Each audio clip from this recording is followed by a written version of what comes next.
வாழ்க வையகம், வாழ்க வளமுடன். வாழ்க்கை மலர்கள், நால்வோர் நற்சிந்தனை. டிசம்பர் 3.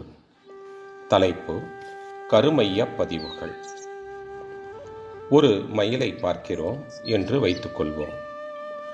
அந்த மயிலின் உருவம் பார்ப்பவர்களின் கண்களுக்கு வரும்போது அந்த கண்களில் மிகச்சிறிய உருவமாக பிரதிபலிக்கிறது.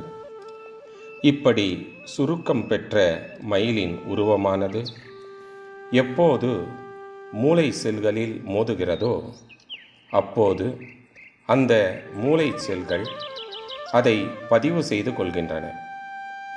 எப்படி ஒரு ஒலியானது பதிவு நாடாவில் பதிவு செய்யப்படுகிறதோ அதே போல மயிலின் உருவமானது அந்த மயிலை பற்றிய தன்மைகள் எல்லாம் அடங்கிய அழுத்த அலையாக சுருங்கி புள்ளி வடிவில் பதிவாகிறது.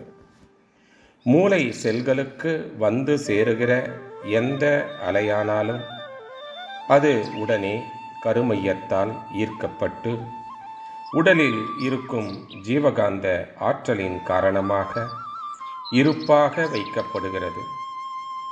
மயிலை பார்த்து உணர்ந்த அனுபவத்திற்கு ஏற்ப பார்ப்பவர்களுடைய கருமையமானது தன்மை பெறுகிறது.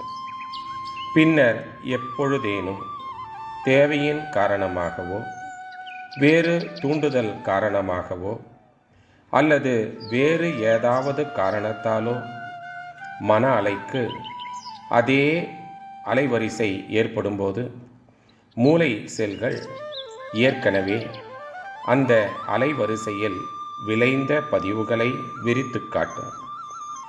அப்படி விரித்து காட்டும் போது பார்ப்பவர் பழைய அனுபவங்களையும் உணர்வுகளையும் எண்ணங்களாக நினைவு கூர்ந்திட முடியும்.